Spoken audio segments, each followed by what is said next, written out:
Hey everyone, just giving people time to log in, giving people time to get the notifications, things like that. I hope you're ready to talk. It's been a long day for me. We're gonna do this, okay?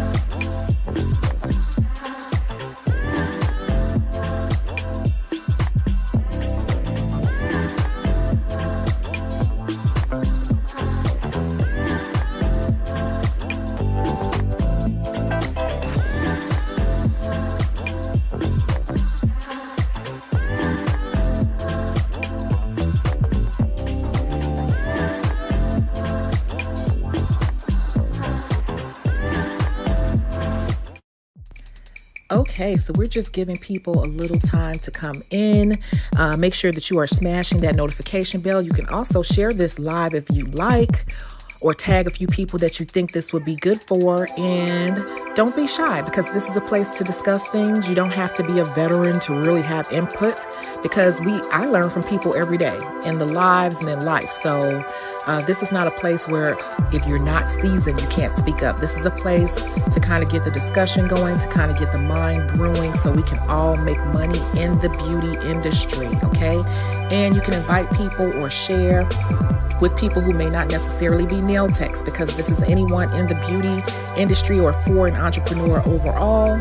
So just sit back and we'll come on soon. Thanks for your support.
This track is so funny to me. I just had to throw it in because the emotions be running high, honey. But I'm coming soon. Just hold on. Just giving people time to come on in. Get what you need to get. We're starting soon.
Hello.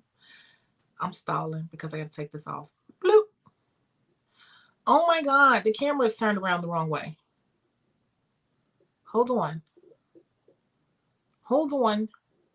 Wait, settings, camera, back camera. That's why. Oops. Sorry, I didn't realize it was on the back camera. That should have did it. Let's see. There we go. Okay.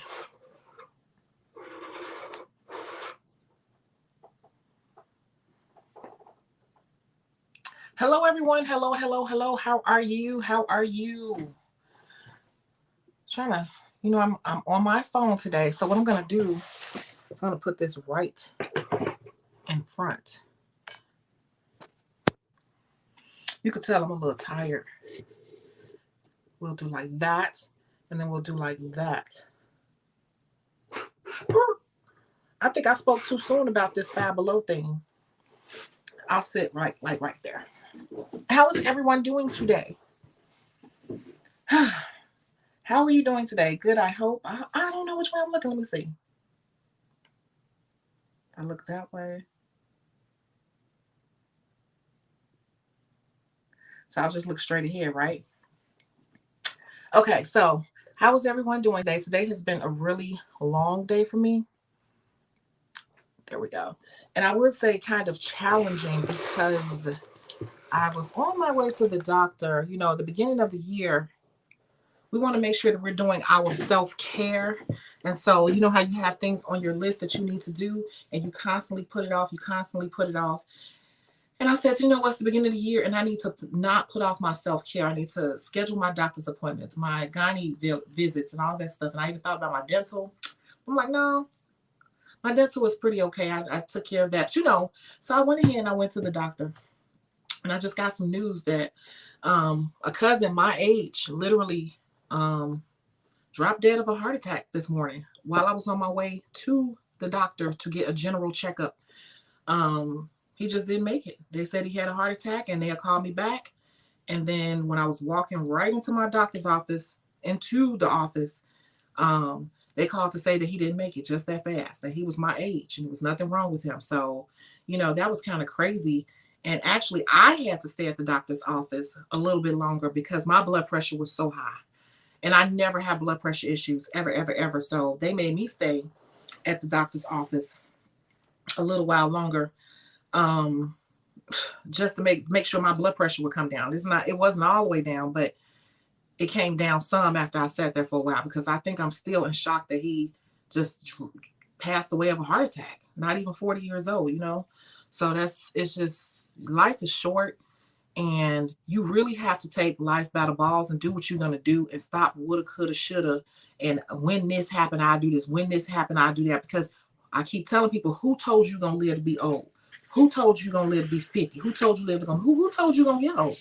All of us just take for granted that we just going to get so old. And who told you? Who told you? Who promised you that? Because they lied to you. They don't know. Nobody knows. Absolutely no one knows. So today we have Lauren. Hey, we got Lauren. Lauren is always the first one here. We got call me Sally. Hey, y'all. Yes, everyone is doing good. Yeah, I'm still here. So I will have to say I'm doing good. Glad you're here. Hey, Marisha D. Yo, she says she's on time today. I am on time. Yeah, I saw that. Yes, because you were MIA and now you're on time. The bright red lip. Thank you so much. Yes, this is a mixture of the dose of colors. So it's two different colors of red. See, one is brighter than the other. So one is like a deep blue hue. See that? And then one is like an orange base. So I always put on the darker one and then I will let it dry for a minute. And then I put in the lighter one in the middle. Yep, so dose of colors. This is the best on the market to me. Like this will stay all day. It will not. If I put this red lip on, this will be on all day, even though it's nighttime. It will be on all day until I'll wipe it off. And I literally have to take a makeup wipe. Then I have to take some Vaseline and try to wipe the rest of it off. And then I have to go back over it with the makeup cloth and try to get the rest of it off. So that right there is kind of expensive, dose of colors, but you can find a coupon. But this is like the best. To me, they are the best in matte colors. Dose of colors. Yep. All their colors are very, very, very pigmented. Very. Like I like this one too. Isn't that gorgeous? Isn't that gorgeous? And it shows up just like that. And it dries down very nice and pigmented. You don't need a lot. So yeah. Let's see here. We have, oops, wait, hold on. Okay. Thank you. Yeah, that I'm still in shock about that. So Yes. Does it stay on when I wear a mask? Yes, it does. But it let's see. It does, but it'll transfer a little bit onto the mask. So if I'm wearing a mask outside, it has to be one of my larger masks because it doesn't, it just depends on how tight you wear your mask. Some of these masks to me, I'm like, these are like really small. Some of them have a lot of pocket space and some of them are really tight on your face. So yeah. So as you can see, we have the case study today of the custody battle. And this one is kind of similar to another case study that we had a while back, but there's a twist to it. It's a little bit different. And that's why I wanted to discuss it, because there are different scenarios that calls for different plans of action, right? And so I was trying to give people a chance to log in. I can't really see everybody who is here because we're on 2 different Facebooks and we're on YouTube right now. But I'm going to go ahead and play the case study for you. So here we go. Is this it? No, that's the picture. Let me play this case study for you. And keep in mind that this person is working in a hair salon, okay? In a full service salon, we're going to say that. So this is a full service salon. This is a real story that happened to a real nail technician.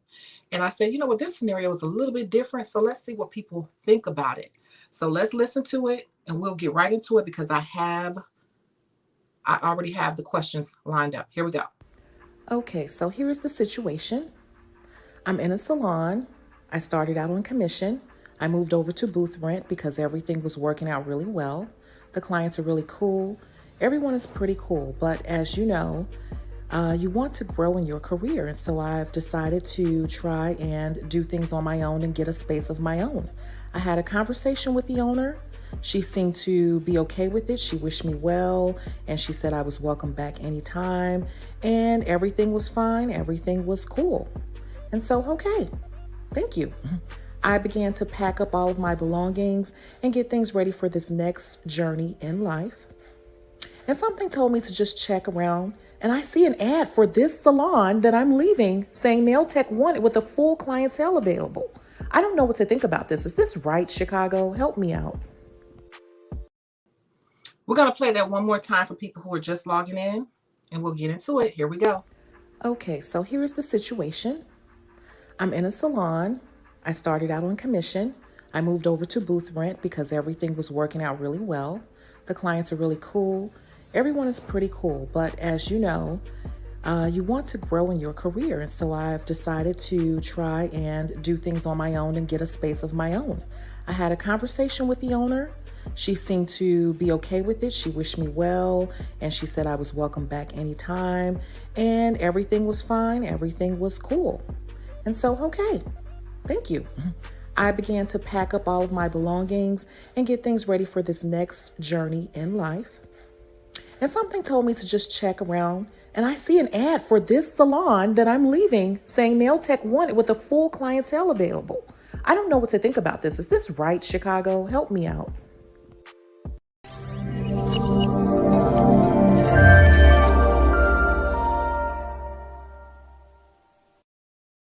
Okay, so there you have it, the case study, the custody battle. The custody battle. And so essentially this nail technician is working in a salon and everything's fine, but as you know, well, they started out on commission, they went over to booth rent, but they've decided to go out on their own now because, they feel like it's time and they want to get their own space. So the salon owner gave their blessings and said, you're welcome back anytime, right? You're welcome back anytime. And this person's just on Craigslist one day, just on Craigslist, because I do that too. Like I'll be in a mood and I just start like stalking stuff. Like I'll stalk Facebook Marketplace every day. Even though I'm not going to buy any furniture, I'm thinking about it. I'll just keep looking. I get in my moods where I start stalking stuff. So I'll be on Craigslist every day for like 2 weeks. Then I'll be on Facebook Marketplace every day for like 2 weeks. So it's just like this person was stalking Craigslist and they happened to see the salon that they are leaving had already posted an ad saying a spot for nail tech available with the full clientele, no clientele needed. And so that is the case study. Okay, so Let me ask you this first question. This is the first question here.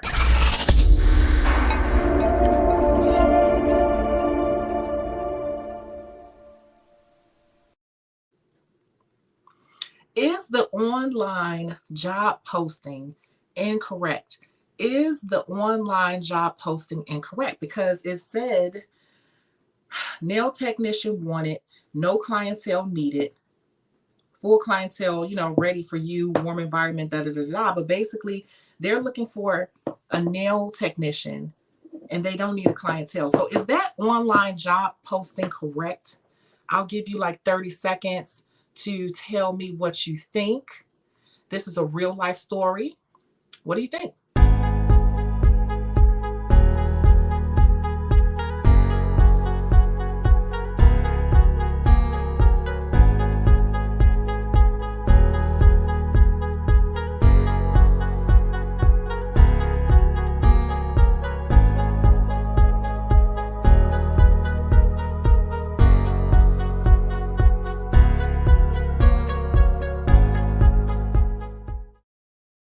And so you said, is there something missing from the story? No, this person was a nail technician at a salon. They started out on commission. They worked their way up to booth rent, which is what most salons want you to do. And she did the right thing. She worked her way up and started paying booth rent. She's there, she's working, she likes the environment and everything, but she just wants to grow as a nail tech. So she's like, I want to go out and just get my own space, decorate and do my own thing. And so she just told the owner, hey, I'm leaving. And the owner's like, okay, it was nice to have you. Peace and blessings, da da da da. So there's nothing missing from the story. It was a hair salon. I don't think that was in there, but it was a hair salon. So it wasn't a nail salon. It was a hair salon. So yeah, Lauren said it's definitely a little shady. So Lauren said it's incorrect. Marlene said, hey, I'm late. What did I miss? Yeah. So yeah, basically this person was in a salon. They started out on commission. It was a hair salon. They were the nail tech that came in. They started out on commission. They went into booth rent. They, got their bearings and everything and decided they want to go out and get them, be on their own. And so the salon owner said, okay, you're welcome back anytime, but then post it and say, hey, we got a nail technician spot available and we got a full clientele, no clientele needed. So is that listing correct? Lauren said, I don't know. It's a little tricky, right? It is a little tricky.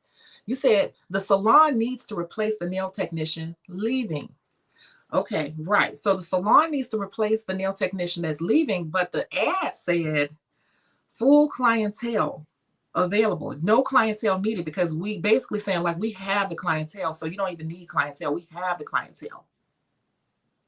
So this brings me to my next question. There are no right or wrong answers, just seeing how people think. And then also the case studies help people who are kind of new to the industry or have similar issues. And so this right here is where is it? The next question. I already got them lined up. The next question here, who do the clients belong to? Now, this is the big question. Who do these clients belong to? If you think about it, thinking about this case study, who do these clients belong to? I'll give you 30 seconds and you let me know what you think.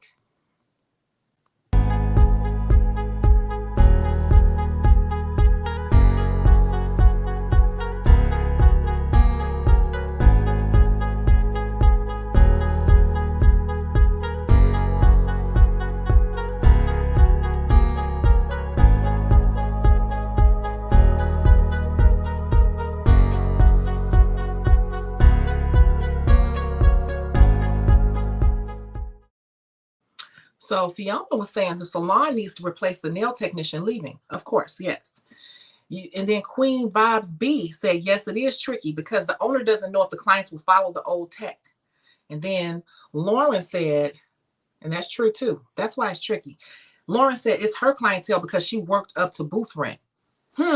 Interesting. You see how you all are saying like different things. So Fiona's saying, well, they need to replace the nail tech. Yeah, that's true. But then Queen B is like, well, the owner doesn't know if the clients that are in that salon are going to follow the nail tech. So she went and posted an ad online saying, hey, we need a new nail tech and you don't even need clientele because we got the clientele. But then Lauren is saying, well, that's her clientele because she worked up to booth rent. So who is right in this situation? That's what makes it tricky. Like, how does that thing go? You know, I never really say what I'm thinking until the end, but this is really a tricky one. And that's why I decided to post this one again, because it's a little bit different from the last case study that was kind of similar, but it's a little bit different. Because these things happen when you work in a salon, a full service salon, and you're the only nail tech, like you're the only nail tech there servicing the salon. How does that go? This is a very common thing that you will run into. If you're in the industry for a long time and you move around, you will probably run into this at some point. And so Fiona said the clients are not owned by either the salon or the nail technician, which is true. And that's why it's tricky. And I think that's why the salon owner did what they did and posted an ad right away, hey, saying we need to, you know, we got a nail spot available and we got the clientele for you. But she was just in her face saying, okay, well wishes to you and you're welcome back anytime. Peace and blessings. So it makes it kind of awkward, right? And so that's why I thought it would be a great case study. Let's move on to the next question.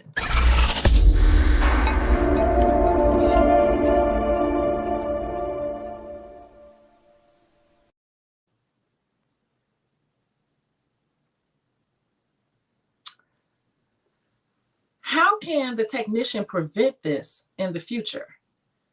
How can the technician prevent this in the future? Because we all see that it pretty much looks like the salon owner said, okay, thanks for being here. You're welcome back anytime. But at the same time, she jumped ahead of her and said, look, we got to get another nail tech in here to try to keep these clients in the door before she leaves.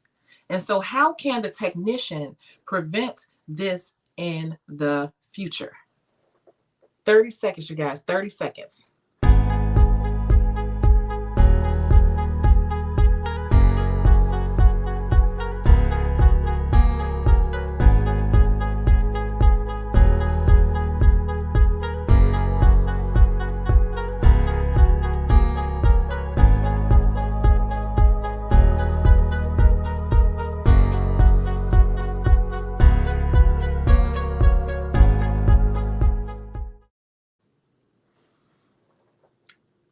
Interesting. So Lauren was saying it's her clientele because she worked up to booth rent. Okay. The clients are not owned by either the salon or the nail tech because they love their work. Okay, but the question is, how would a nail tech prevent this from happening in the future? That's the question, because this nail tech is saying they're going to step out on their own, right? And they've been servicing the same clientele at first on commission, and then they moved over to booth rent. So, you know, most of the time when you're paying booth rent, that's because you pretty much are responsible for paying a certain amount, regardless if you make any money or not. And so that means that this nail tech felt comfortable enough to take on that responsibility to pay booth rent. And usually when you do that, that's because you have what? A clientele. And so at this point, this nail tech said, hey, I got a clientele built up here. I got a clientele, so I'm going on booth rent. And now she's ready to take the next step to leave. And so how does this go? You said talk to her clients and tell them she's leaving and give them your info to follow. Now, that's pretty much all she can do at this point, because all of this has already happened, right? All of this has already happened. So all she can do is just try to, which I'm sure this nail technician did already, you know, say, hey, I'm moving. Here go my number. Here go my phone number. But now you got a problem because this salon has kind of, I'm going to keep going before I give my final thoughts on it or whatever, because there's no right or wrong answer. These are just things that we need to discuss. But that's true. That's the only thing you can do at this point, is just give them your information and let them know where you're going. But the salon owner has really sat there and said, okay, thank you. But they're really like going behind your back, kind of, which is, you know, they have business to run. So you can't blame them, but they're kind of like setting it up so the clients don't follow you.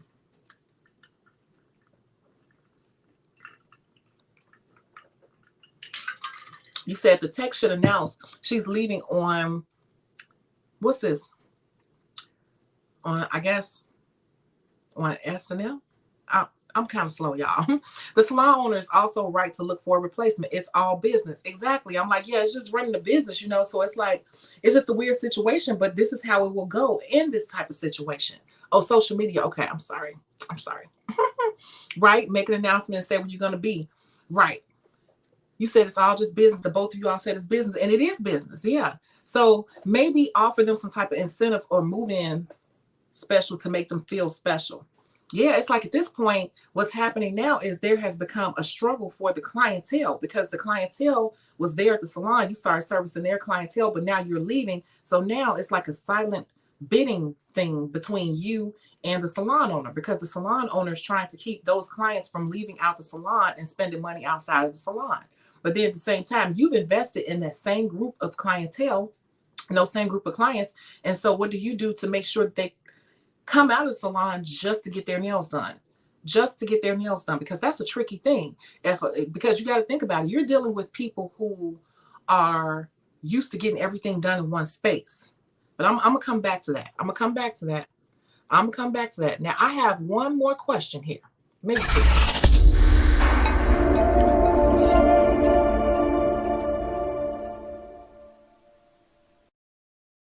two questions. Here's the next one. Would this case be different if the technician was commissioned? Would this be a different case? Would the answer that you have, would it be different if the technician was strictly on commission? Let me hear your thoughts on this, please.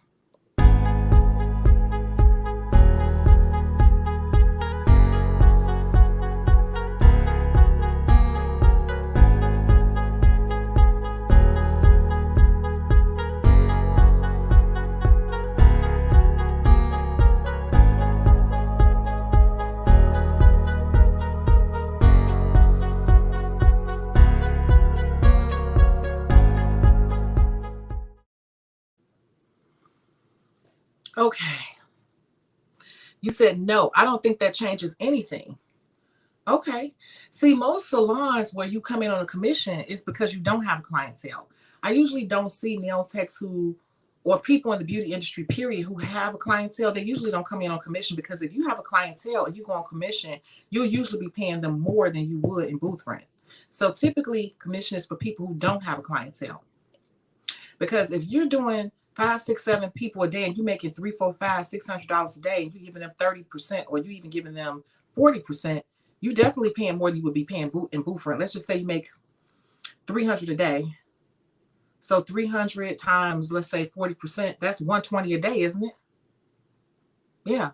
So you're giving them $120 a day versus paying booth rent, you'll be giving them like $150 a week. So typically, commission is for people who don't have the clientele because they don't know how much money they're going to make, and it takes a lot of pressure off of them. So, yeah. Yes, because technically she's an employee of the salon, but they still don't be caring unless it's a contract or something. Yeah. Yeah. And Lauren said, yes, it changes things. So commission, to me is a little bit different, but this is a technician who came in, and I'm assuming that this person was there for a little minute because they had a chance to switch over from commission to booth rent. And this is how it all turned out, once this person got ready to leave, which brings me to my last and final question. Where is it? Where is it? Where is it? Where is it? What? Where is it?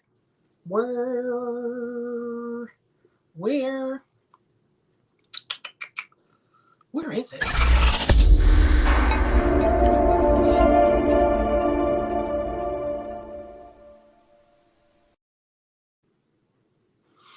It's really simple. So what did we learn from this true story? Because this is really a true story that happened to someone. This is really, really, really a true story. Like the technician was there and everything was great. They decided to leave, and then the person hurried up and posted their job online saying that it's a full clientele.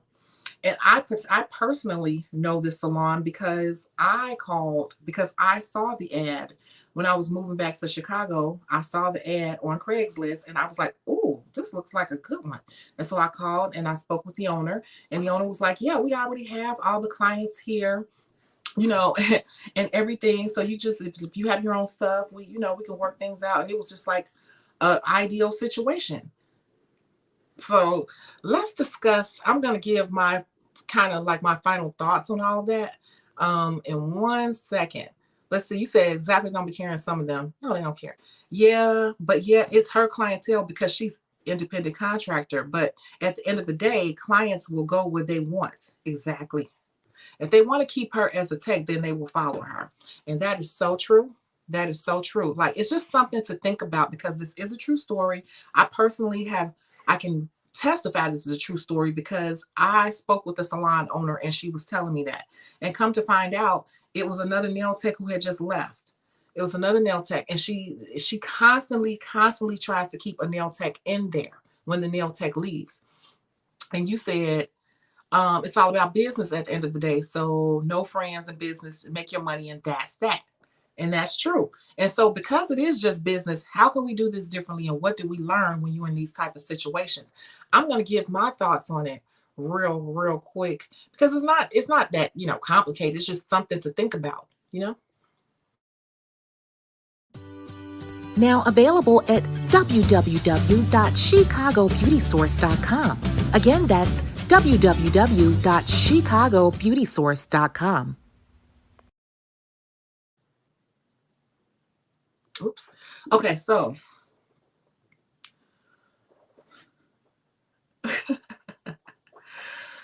yeah. So let me tell you, this type of situation is sticky because it is all business at the end of the day. It is all business. And what happens is I tell people, you can sit up and kiki and kaka and you can order food together with these people and all that. But salon owners have a lot of pressure to keep those bills paid. And, that's why salon ownership is kind of fading away and people are going into suites because it's a lot of stress. It's not as pretty as people make it out to be. And so you can't be mad at the salon owner for wanting to replace you right away. Because when you go into salons, it's like a 50-50 type thing. It's like a double-edged sword. When you go into salons that have a built-in, quote unquote, built-in clientele, it's a good thing and it's a bad thing because the problem is, and I've been in one of these salons before. I did not go to that salon, by the way.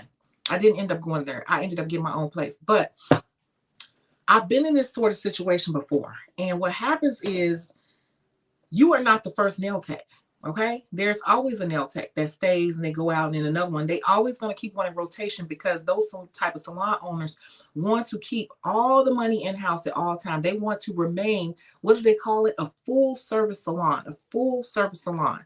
And so if you're not there, they do not want their clients. These are the clients that they're talking about when they say, oh, clientele built in. Those are hair clients.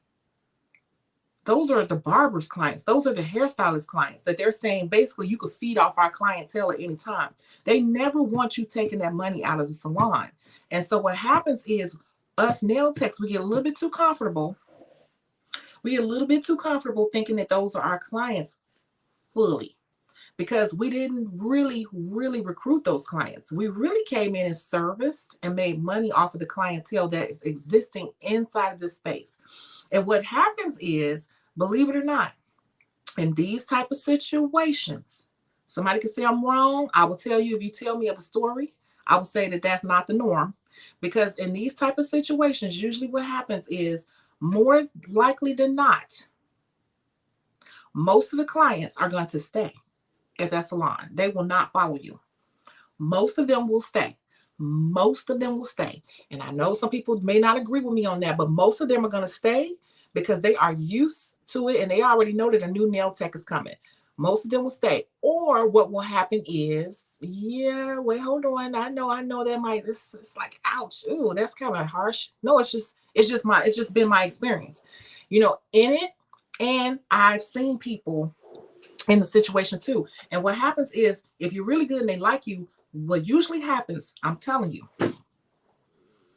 even the ones that really like you, they will try to come to you, especially if you kind of like way over here in the salon, way over there.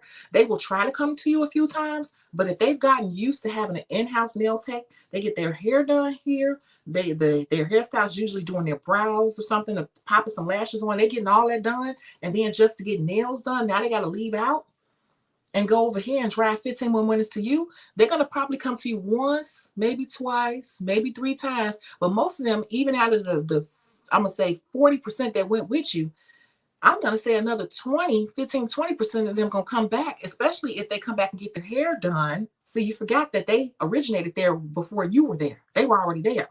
So when they come back to get their hair done, they see it's a new nail tech. They're going to give their new nail tech a try. I know y'all don't want to hear that, but this is the truth. They're going to give their new nail tech a try because it's a little bit what? Inconvenient to be running to you now.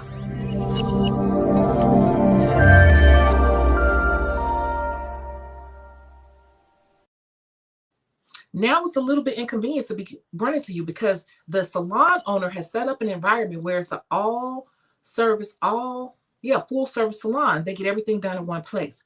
And so out of all those people that you think you've built and moved over into a booth rent type situation, when you go to leave that type of situation, if you came into it and fed off of that salon's clientele, when you get ready to leave, please do not think all of those people who are so used to getting it all done in one place, because you forget a lot of those clients, when you're dealing with hair salons in particular, they are getting their nails done while she's finishing up curling that person's hair, or they're getting their nails done and they got the dryer with the conditioner on and getting their nails done at the same time. It's a time saver for them. It's convenient for them. And so you have to think about all these things when you try to build a clientele based off of somebody's salon clientele. It is totally different from you building an organic clientele on your own from scratch. It is totally different from you building it yourself, bringing people from the outside. That is something that we have to keep in mind. And so what could we have done differently? In this situation, when she came in on commission, it's a few things, like when she switched over to booth rent, I would have already been promoting, definitely heavily trying to overbook myself. If I knew that I was getting ready to transition out of there and I wanted to grow, I would start marketing myself way in advance to try to get people from the outside into my chair, and so that they're not so attached to this location. And I would still do those people, but those people would kind of, I would be focusing more on having my own independent clientele. Number two, when I switch over to booth rent, that's a question to ask. Like, who I would, okay, let me start from the beginning. One thing to ask when you go into a new salon is you need to ask questions like, how many nail techs have been here? How long has this booth been set up like this? When was the last nail tech here? Why did they leave? You need to start. I've said this a long time ago. You have to be interviewing these salon owners too. You need to know what the mindset is. You need to know if there's some type of trend there, because people will talk if you let them talk. Now, you don't do it in the confrontational way. You do it more in a conversational way. But you may find out that no nail tech ever stays there longer than 3 months. And that's a red flag. Like, why? Or 2 months or a month. Or in this particular situation, I can tell you that the nail tech stayed for long periods of time. So that was, I remember and I knew the nail techs that were there, like 1 or 2 of them before me. They stayed a nice chunk of time or whatever. But this is the thing. The clientele that's been coming to their hairstylist for 15 years, the clientele that's been coming to Barbara for 10 years, she's been coming to Tracy for 11 years, she's been coming to Nene for 6 years. They've seen these nail techs come and go. And so as much as they like you, they may go over to you a couple times, but as soon as that new nail tech get in that chair, they're going to try to give that new nail tech a try, because they want to see if they can get back to their convenience, the convenience of having it all done in one place at one time. Okay, so asking questions and interviewing the salon owner is one thing, just to find out what the structure is, what the expectation is, what happened with the previous manicurists, are. And then when you go in and you start going into a booth rental situation, all the way through, you should always be marketing yourself. Always, never stop marketing yourself. And I will put more focus on trying to get my own independent clients outside of the salon's clientele, because the situation is different from paying booth rent and commission, but it's the same in that at the end of the day, nobody owns clients, period. And clients can go wherever they want to, but in this situation, they don't own the clients, but the clients consider that salon home. And I guess that's the message I'm trying to say. The clients, a majority of them consider it home. And out of all these clients that you might have been doing and staying so busy in the salon with, you will find that you will go someplace else and do your own independent thing. And after 3 to 4 to 5 months, you will notice that only a few of them really come to you on a regular, and you'll be kind of like building from scratch. This is not always the case, but it's definitely a possibility. It's definitely a possibility. And so you just want to just kind of stay ahead of that. So interview them. Always be marketing. And if you switch over and you notice that you want to grow in the future, immediately start trying to bring in your own outside clients, right? Always, always, always. And if nothing else, have your social media and make sure that all those clients, and somebody said that earlier, you want to make sure that they're directed to you and tap with your social media so they can always keep in touch with you. Okay, because we can't be mad at the salon owner. The salon owner is just covering her butt because she have bills to pay and she want to keep her full service salon a full service salon. That's all she's trying to do, keep it a full service salon. But I have seen this happen. I've seen this happen. And the nail techs who left before, they did okay after they left or whatever. They grew, but I think they might have been a little shocked to see how many people said, "Oh, I'll come to you," and they probably didn't stay. And if they went back to the old salon, they probably would see those people in the new nail tech's chair, unless the new nail tech is terrible. If the new nail tech don't know what she's doing, she's not as good, or she unprofessional, or she never on time, or whatever, her nails don't last, then they'll keep coming to you until somebody else comes into that salon that is just as good as you. So I hate to be, I'm just trying to look at things like without the rose-colored glasses on, because it can be very sticky. It's very sticky when you don't do your own work to get your own organic clientele, because definitely you cannot depend on it. And so that's really my answer to that. Like, you really have to kind of not depend on it, because it's sticky. It's sticky. That salon owner is going to just replace you real fast, because she knows that she can.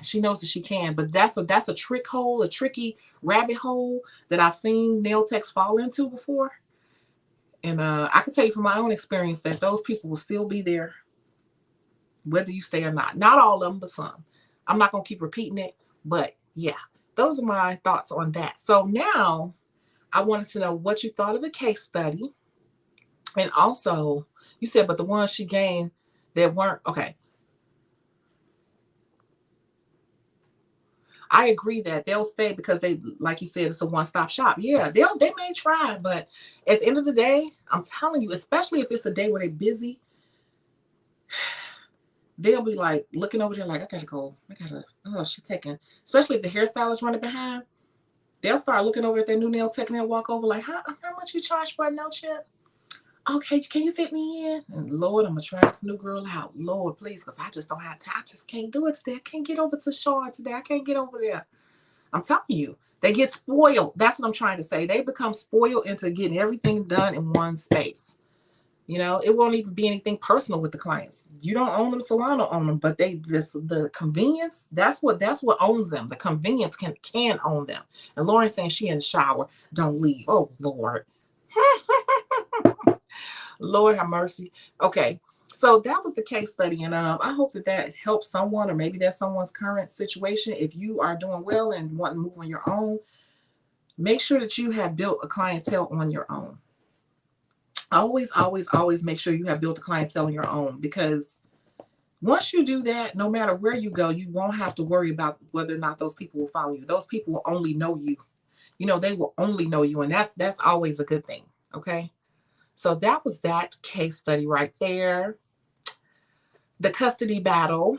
Yeah, that's a sticky one. And also, let me tell you, let's go over this part right here. So, we've been talking about doing our social media and everything, in 2022 and really stepping it up. And we've been talking about how TikTok is really where it's at right now. Like, people are still on Instagram, but you can link your TikTok to your Instagram, and you can link your Instagram to your Facebook. So you could take one post and regurgitate it into Instagram, into Facebook. So it's not as much as you think. It's just setting it all up and getting it all, working properly and meshing in well together. And so I've been seeing that a lot of you all have really been on top of it and posting way more. I've been trying to like posts as I see them, and that's really, really good, because let me tell you all a little secret. It is hard. It is a lot of work to stay consistent on social media. I have times where I am tired, but I have to do it. As you have seen, I have been live. And let me tell you, I was not prepared to go live, especially doing the long nails on myself. I did some nails all the way out to here on myself. I did. And that was a big mistake because I had not practiced and did that in like 20 years, especially on myself. So it was a mess. It was a mess, but I brought it in together, you know. But I just did it anyway because I have to post. I'm trying to show you all I have to be about what I talk about, you know. And then even posting on TikTok, like we should be posting a couple times a day. I want to see if you all are doing that, you know. So here is my TikTok page right there.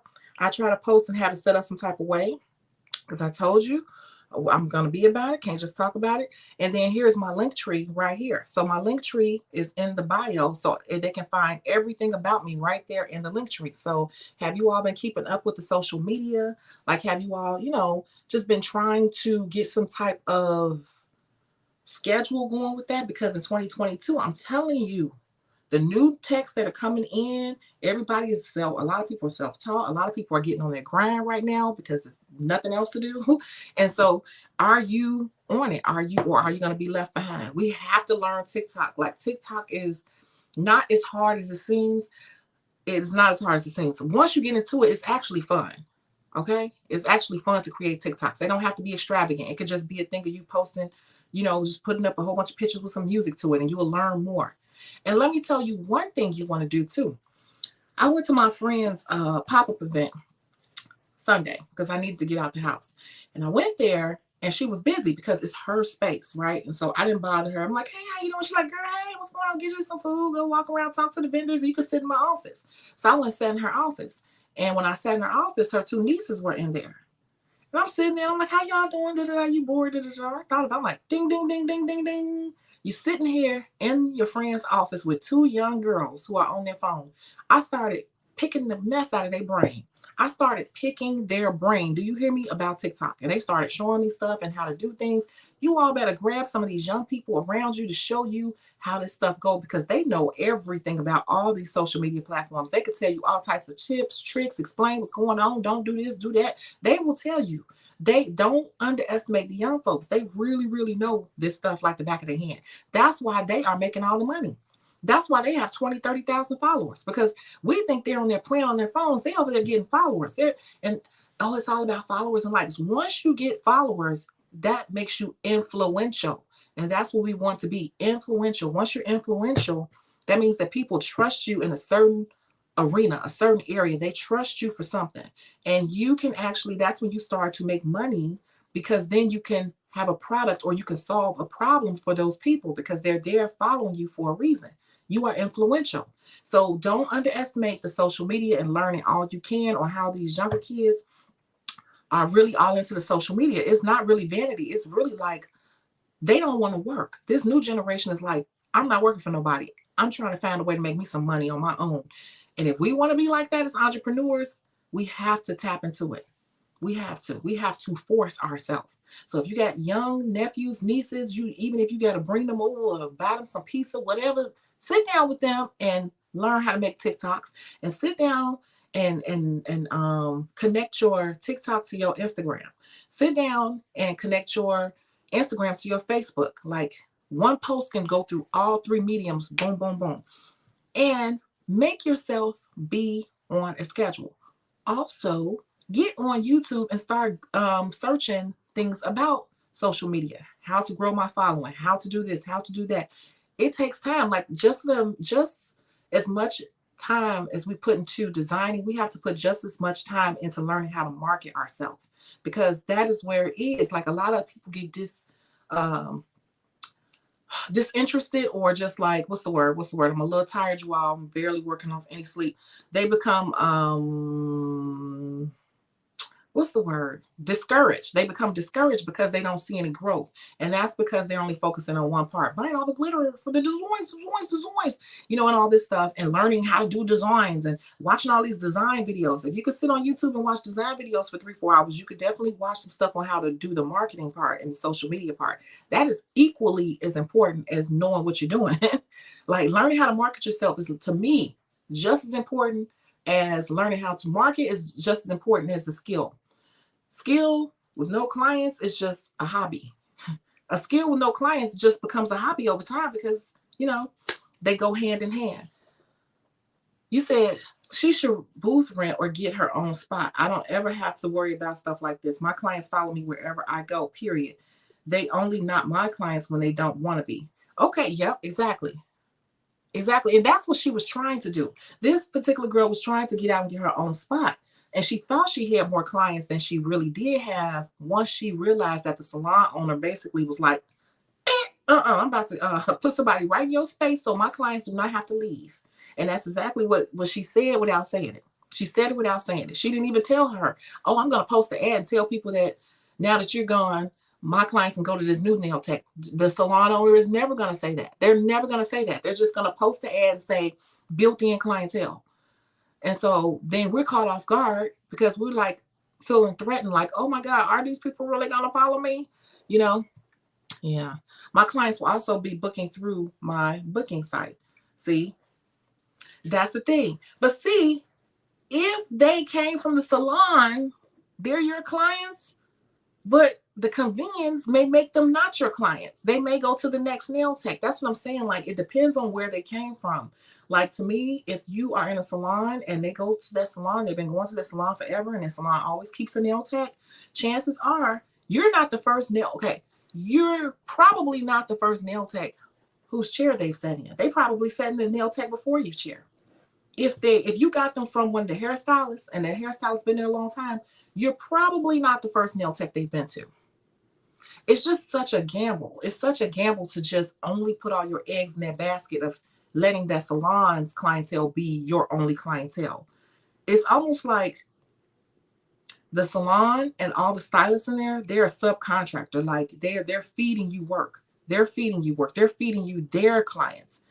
You don't know if their clients are going to stay your clients if you leave because there's another person coming in your position. You get it? Their main loyalty probably is to their hairstylist before their nail tech. Not everybody, not all of them, but I will tell you a nice amount of them, I would say. So that was my whole point bringing this up. I could be wrong, but this has been my experience, and I've seen it happen to other nail techs, and that's why I thought it would make a really, really good case study. But yeah, so that was the case study today, the custody battle. Are there any other questions or problems or anything like that that someone would like to discuss really quick? Because I don't have to hold you all day. We are almost at an hour. Can you believe it? I'm just drinking my water. I'm sitting here thinking, like, what am I about to eat? I hope my blood pressure came down from this morning. I want to eat something healthy. I don't know. Maybe. I don't know. Did anyone have any questions or concerns? You said, I moved 7 minutes away and still lost people. They like the convenience of being able to call for an appointment, not paying a deposit and not paying a no-show fee. I've lost clients over $5 increase, which next week is going to be about pricing. And the pricing guide hopefully will be ready then. I got to see if it uploads correctly. Yeah. So that's crazy, right? 7 minutes away. But for people who are used to convenience, that 7 minutes, if that convenience is brought back to them by another nail tech, I don't know. Just like people who sell their client lists. I think that's such a scam. People will go wherever they want for their services. They will. They will. But some people are lazy and some people are tight on time. And if they're spoiled to having a nail tech right there where they get their hair done and get their brows and their lashes done all in one space, they are spoiled. They're spoiled to that convenience. I actually made a list of all the ones that I didn't want to follow me.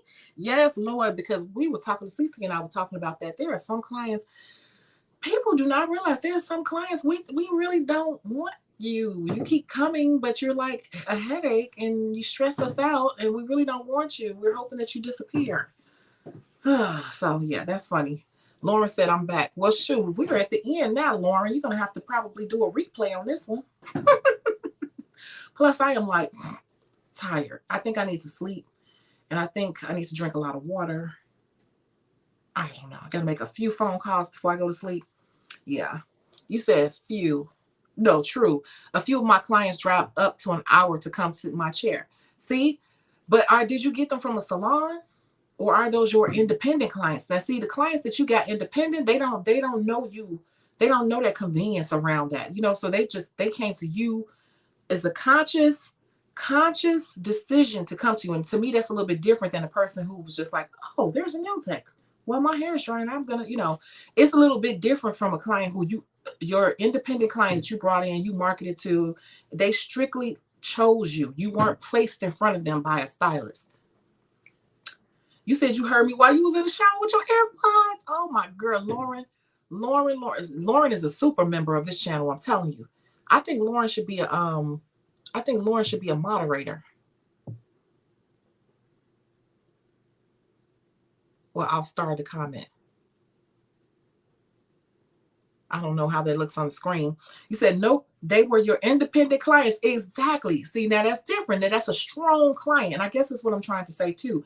That's a strong client. When you are completely fed off a salon, those are not as strong of a clients as you think. Even though every time you see them, they come sit in your chair.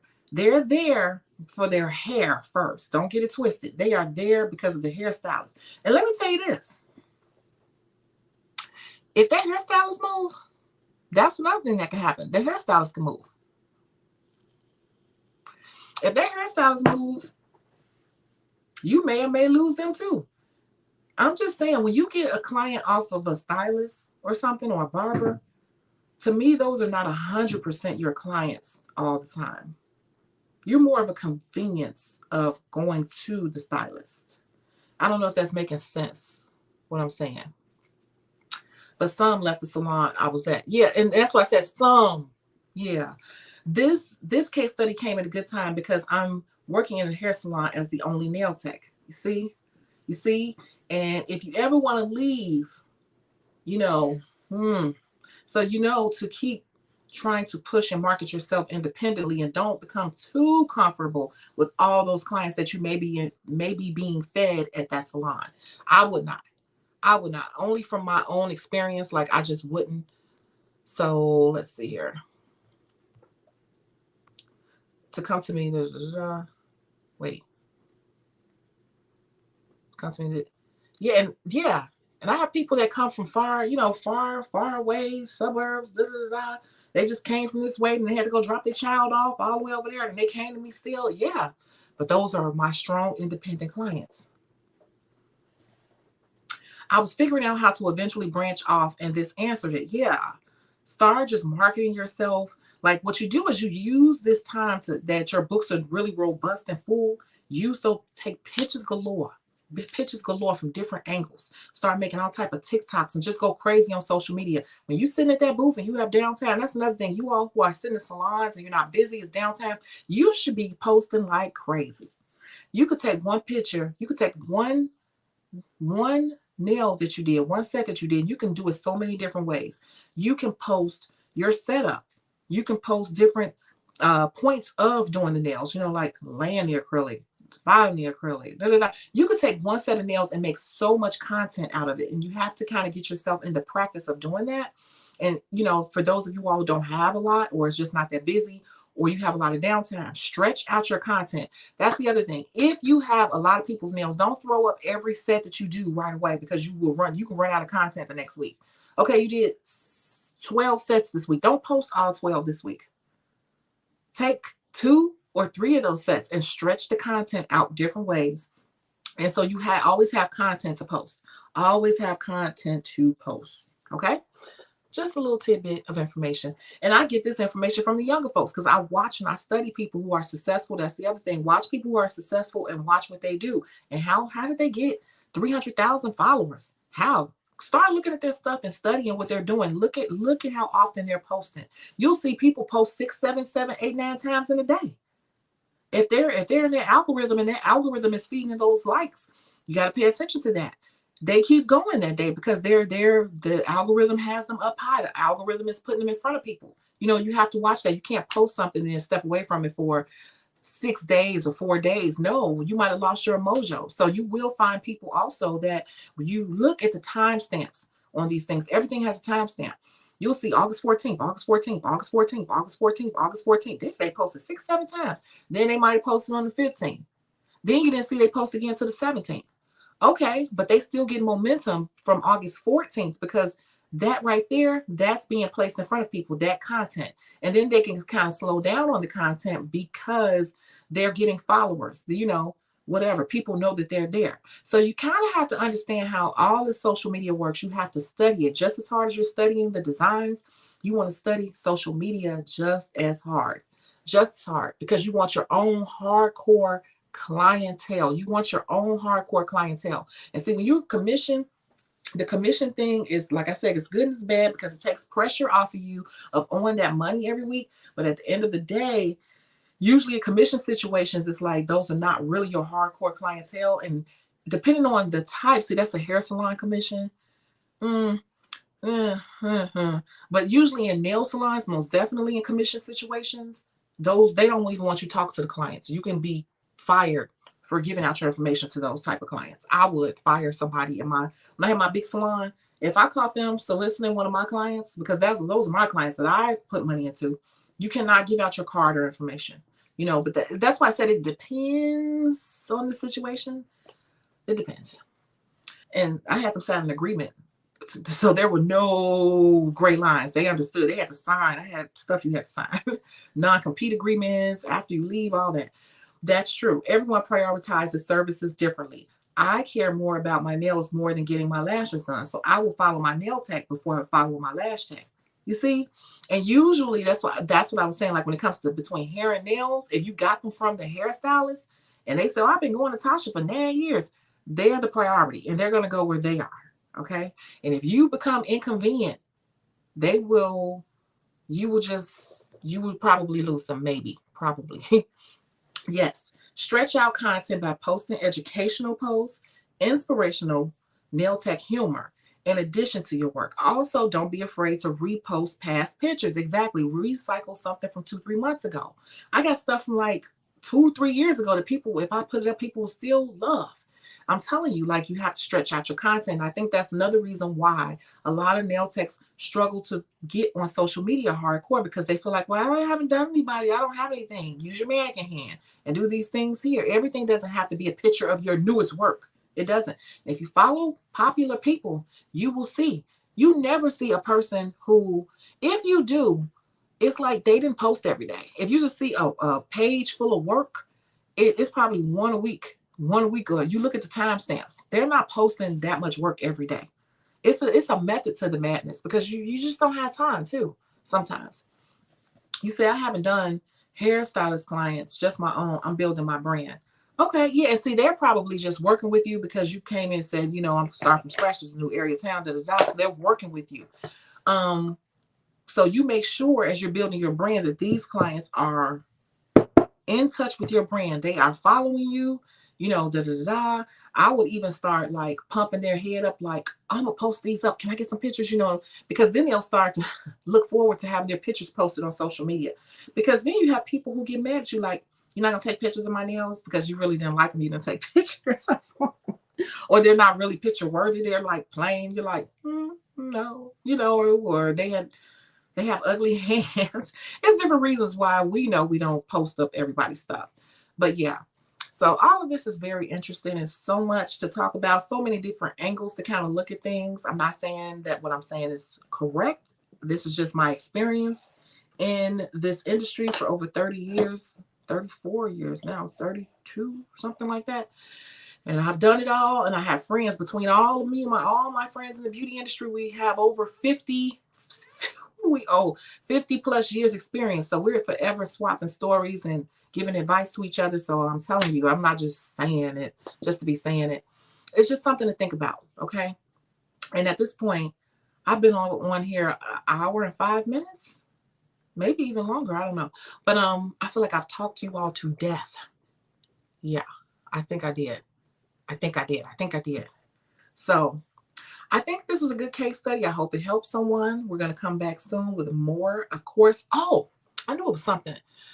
I'm waiting to get the green light from her, but I had her come on before. We have someone who's very familiar with the IRS, my very good friend, Dakara Hoffman, and she owns the Fashionista. I'm sorry, not the Fashionista, the Taxonista.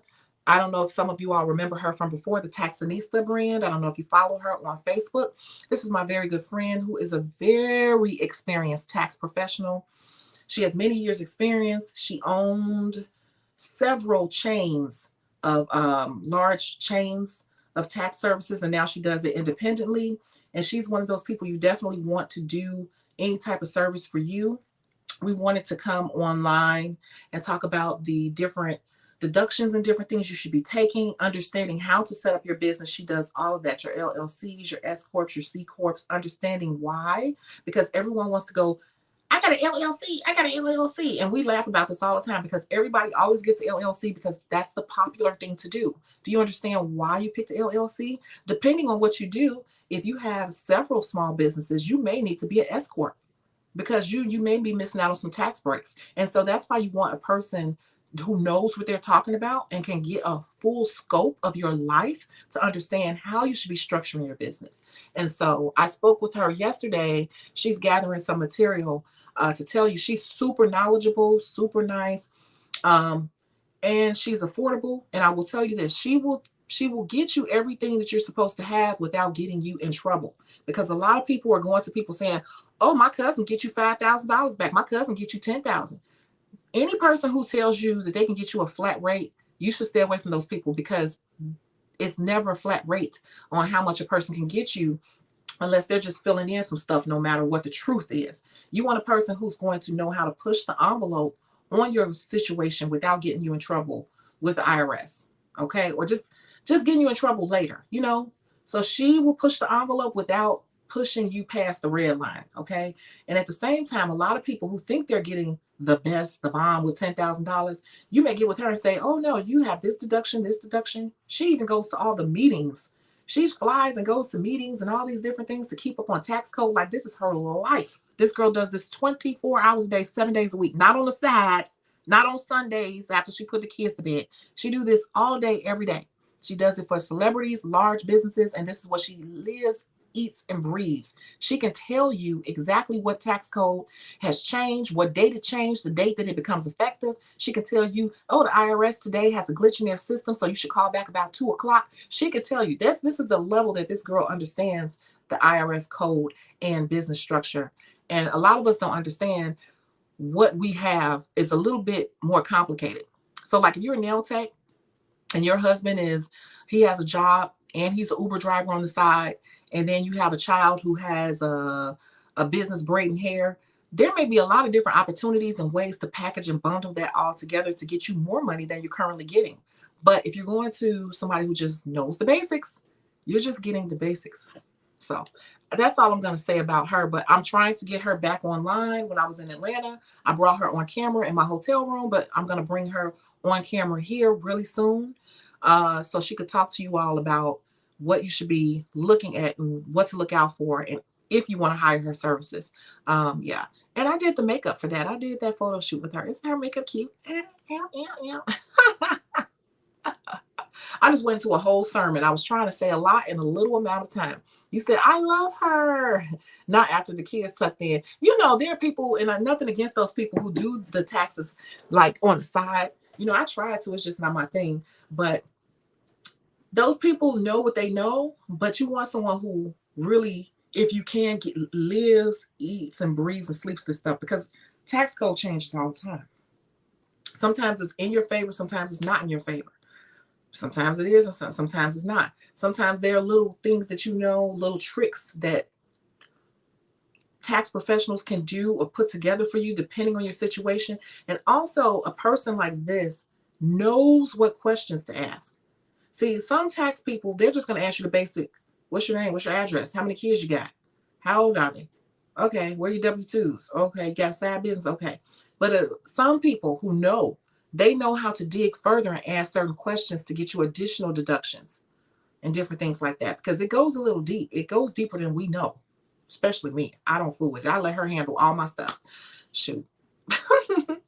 It's so funny. I actually, I pay the IRS every month. I don't get tax refunds because I'm an independent contractor, so I always owe. And I could not pay the IRS for some reason. I have been logging in. And I was like, why can't I pay them? And she was like, oh, you need to do it directly because the system has been glitchy until the 27th. They're a little backed up. It should loosen up around this. I'm like, how does she know when it's the IRS? She just knows. She's always on the phone talking to these people every day, all day. So she's like, here's the direct link. And I was able to, it wouldn't go through still. She's like, What address are you using?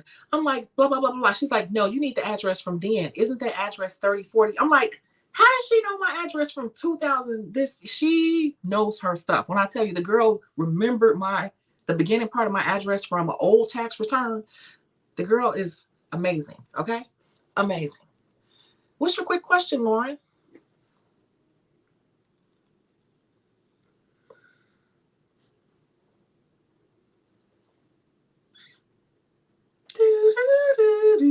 There it is. The owner of the salon was saying how I could run 20% off the first 5 people who book.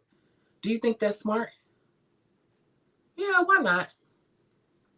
Why not? But the thing of it is, just make sure you charge them properly. I'm coming up with the pricing guide ASAP to understand.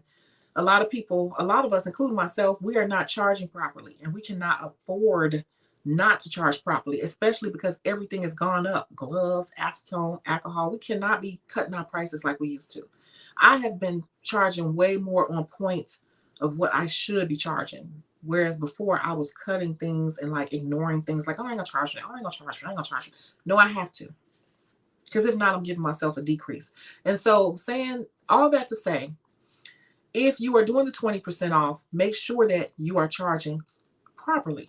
Meaning, don't, even if you put a stone, I'm just making this up. You do a design here and you just decided to put a stone here and a stone there. Make sure you're charging for that, especially for those 20% off people. No cutting corners on your pricing. So do it.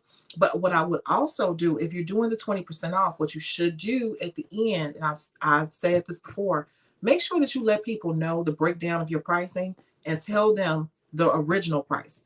Like, okay, so normally you would have 35 on this, 15 on that, and then another 25 on this, so that's 75. But today it'll be, what's that, 45 because of the 20. No, what am I saying, y'all? Y'all know I'm tired. 75.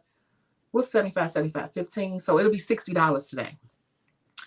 I think that's right. I'm sleepy. So it'll be $60 today because of the 20% off. But you got 20% off, so that's good. Let them know. Just to let them know, like normally, this is how much. My prices are cheap compared to what they used to be in Atlanta. Oh, yeah, I'm sure. But I charge for every single thing, no freebies. Yep. I think I was being too nice, especially the people who never tip me. I'm like, why am I constantly discounting and giving out free work for people who don't even think to tip me? It's crazy. Why was I doing that? I don't know. I definitely take care of people who take care of me. And they don't have to do it every time, but I do remember. And people who never take care of me, I said, why do I constantly take care of them? They're not even paying for everything. They need to pay. So, what is her Instagram? Whose Instagram? I don't know. I don't know. I don't know whose IG you're talking about. Yeah. So I think that's pretty much all I had to say today. Yeah. Just keep that in mind. Oh, the taxonista. Oh, she's on Facebook. I'm gonna tell you, she's not. If she, you know what, I'm gonna have her tell you. She should have her link tree when she comes on here, and on the link tree, she'll have everything. You know, you can find her on Facebook, the taxonista. I can tell you that for sure. Yeah. I'm telling you, she's so busy all the time. I could call her right now. She's probably on the phone or preparing some stuff or reconciling some stuff for tomorrow. And it's an hour. What is it? It's late, and she'll still be doing some stuff. So yeah. Yep. Okay, so I'm gonna get her on here soon, very soon. And I think I've talked you all to death. Don't you think? Don't you think? And also, for those of you all who want to know, the 30-Day Nail Technician Bootcamp Challenge, both digital and hard copy, are still 50% off. 50% off. And I do have some new stuff coming. So just be patient with me. And I think I'm going to catch you all in the next video. I thank you so much for watching this one. And you can reach out to me at shecago@yahoo.com if you have any questions. I'll see you later. Bye.